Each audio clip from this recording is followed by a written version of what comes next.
प्रिय विद्यार्थियों, मेरे वैष्णव आज आपको आपकी हिंदी व्याकरण का टॉपिक अव्यय पढ़ाने वाली हूँ, जिसे हम अविकारी शब्द भी बोलते हैं।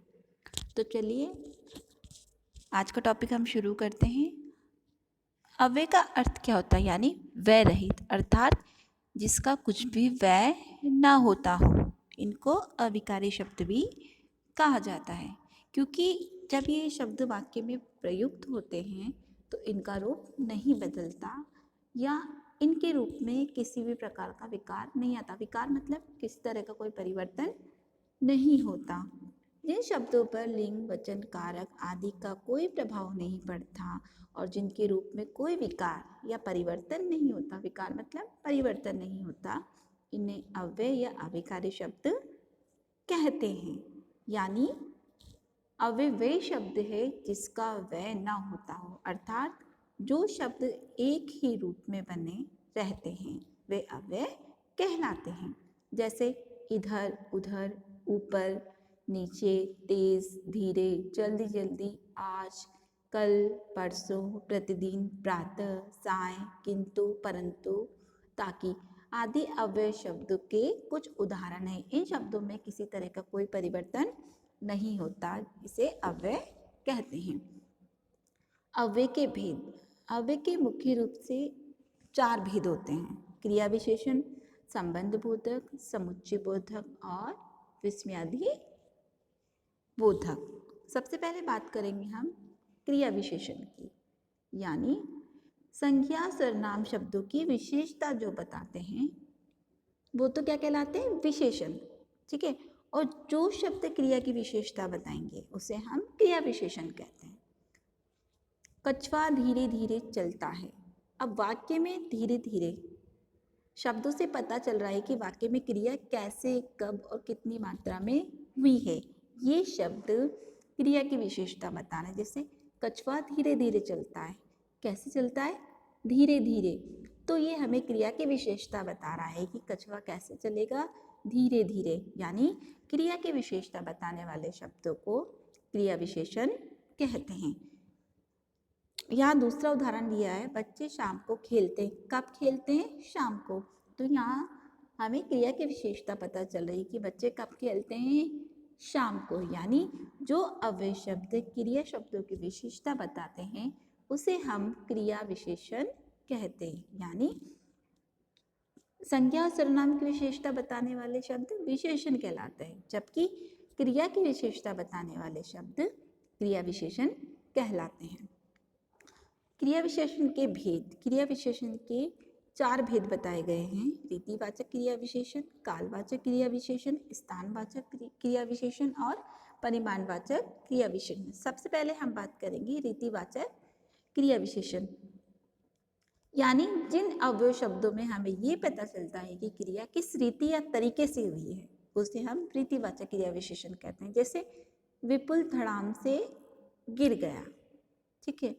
या विपुल अचानक से गिर गया, कुछ भी हो सकता है। तुम लोग मन लगाकर पढ़ो। और वाक्य में धड़ाम से और मन लगाकर शब्दों से ज्ञात हो रहा है कि गिरने और पढ़ने की क्रिया कैसे हुई है, यानी किस रीति से हुई है। रीति मतलब किस तरीके से हुई है, किस ढंग से हुई है। क्रिया की इसी रीति अथवा ढंग को बताने वाले शब्दों को हम रीतिवाचक क्रिया विशेषण कहते हैं। वे क्रिया विशेषण जो क्रिया की रीति या विधि से संबंधित विशेषता का ज्ञान कराते हैं उन्हें रीतिवाचक क्रिया विशेषण कहते हैं। ये क्रिया के विशेषण बताते हैं कि क्रिया कैसे या किस प्रकार हो रही है। यदि हम कैसे लगाकर प्रश्न करते हैं, यदि हमें उत्तर प्राप्त होता है तो उसे हम रीतिवाचक क्रिया विशेषण कहते हैं। जैसे कि विपुल धड़ाम से गिर गया। अब यहाँ पर कैसे से प्रश्न करेंगे, विपुल कैसे गिर गया? धड़ाम से। तो हमें उत्तर प्राप्त हो रहा है, तो ये रीतिवाचक क्रिया विशेषण कहलाएगा। जैसे यहाँ पर बहुत सारे शब्द दिए गए हैं: तेज, ध्यानपूर्वक, धीरे धीरे, अनायास, सहज, जैसे तैसे, झटपट, हंसते हंसते, तरह, भांति, ऐसे, जैसे, वैसे, यूं, शीघ्र, शायद। यानी रीतिवाचक क्रिया विशेषण में यदि हम कैसे लगाकर प्रश्न करेंगे और हमें उत्तर प्राप्त होता है तो प्राय वहाँ पर वृत्तिवाचक क्रिया विशेषण होता है। दूसरा है कालवाचक क्रिया विशेषण। जिन अव्यय शब्दों से हमें ये पता चलता है कि क्रिया जो हो किस समय हुई, जहाँ पर हमें समय का पता लगता है, वहाँ पर कालवाचक क्रिया विशेषण होता है। जैसे हमें प्रतिदिन भूखों को खाना खिलाना चाहिए, आज दुकान नहीं खुलेगी। तो वाक्य में प्रतिदिन और आज पदों से क्रिया के होने या करने के समय का पता चल रहा है। ठीक है, यहाँ पर समय का ज्ञान हो रहा है। जैसे हमें प्रतिदिन भूखों को खाना खिलाना चाहिए, कब खिलाना चाहिए? प्रतिदिन। आज दुकान नहीं खुलेगी, कब नहीं खुलेगी? आज।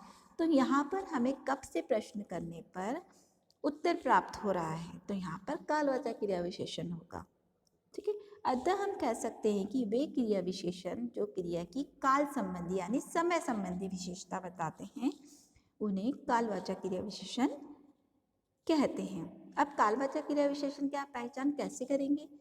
क्रिया के साथ कब लगाकर प्रश्न करने पर उत्तर में जो प्राप्त होगा वह कालवाचक क्रिया विशेषण होगा। कैसे?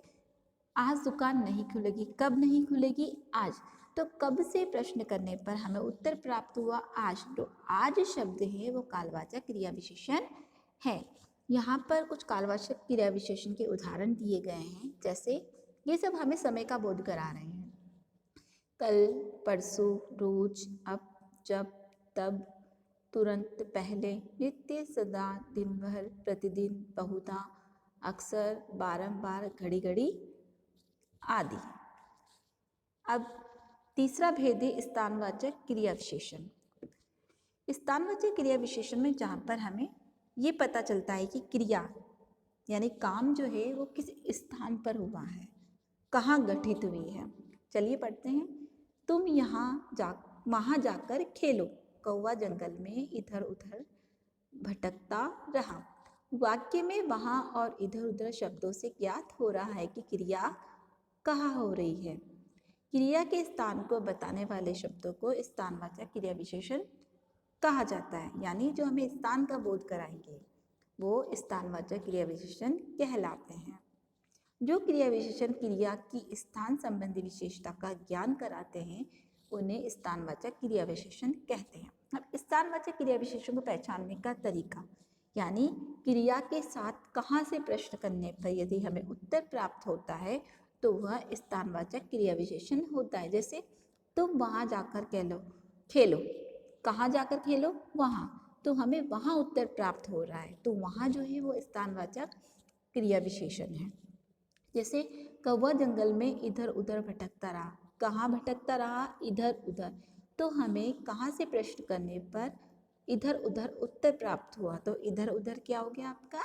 स्थानवाचक क्रिया विशेषण। यहाँ पर स्थानवाचक क्रिया विशेषण के कुछ उदाहरण दिए गए हैं। जैसे इधर उधर, भीतर, पास, दूर, निकट, अंदर, यहाँ, जहाँ, ऊपर, सामने, पीछे, इस तरफ, उस तरफ, किधर, अलग, दाएं, बाएं इत्यादि।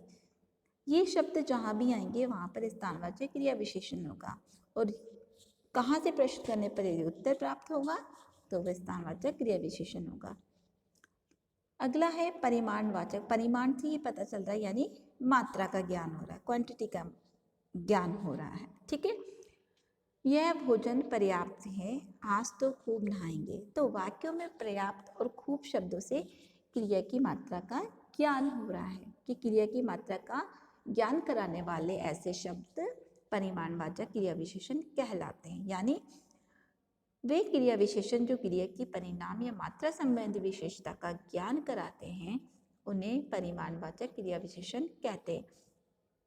यानी कितना और कितनी से यदि हम प्रश्न करेंगे तो हमें जो उत्तर प्राप्त होगा वह परिमाणवाचक क्रिया विशेषण होगा। यानी यह भोजन पर्याप्त है। ठीक है, कितना है? पर्याप्त है, तो हमें उत्तर प्राप्त हो रहा है। आज तो हम खूब नहाएंगे, कितना नहाएंगे? खूब नहाएंगे।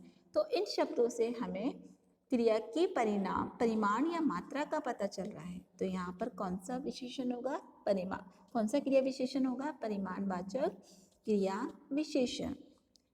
अन्य परिमाणवाचक क्रिया विशेषण है इतना, कितना, उतना, ज़रा, थोड़ा, काफ़ी, बहुत ज़्यादा, अति, भारी, खूब, तनिक, लगभग, बारी बारी आदि। इन शब्दों से हमें क्रिया की मात्रा या परिमाण का पता चलता है। तो हमने क्रिया विशेषण के 4 प्रकार पढ़े। सबसे पहले हमने पढ़ा रीतिवाचक। रीतिवाचक क्रिया विशेषण में हम कैसे लगाकर प्रश्न करेंगे। दूसरा हमने कालवाचक क्रिया विशेषण पढ़ा, यानी क्रिया में कब लगाकर प्रश्न करने पर यदि जो प्राप्त होगा वो कालवाचक क्रिया विशेषण कहलाएगा। तीसरा हमने पढ़ा स्थानवाचक क्रिया विशेषण, यानी क्रिया के साथ कहाँ लगाकर प्रश्न करने पर जो उत्तर प्राप्त होगा वो स्थानवाचक क्रिया विशेषण होगा। अगला हमने पढ़ा परिमाणवाचक क्रिया विशेषण, यानी कितना या कितनी लगाकर प्रश्न करने पर जो उत्तर प्राप्त होगा उसे परिमाणवाचक क्रिया विशेषण कहेंगे। तो हमने अव्यय के 4 भेद पढ़े, उसमें से हमने क्रिया विशेषण के 4 भेदों को पढ़ लिया। इसके बाद अव्यय के भेद हम अगले वीडियो में पढ़ेंगे। धन्यवाद।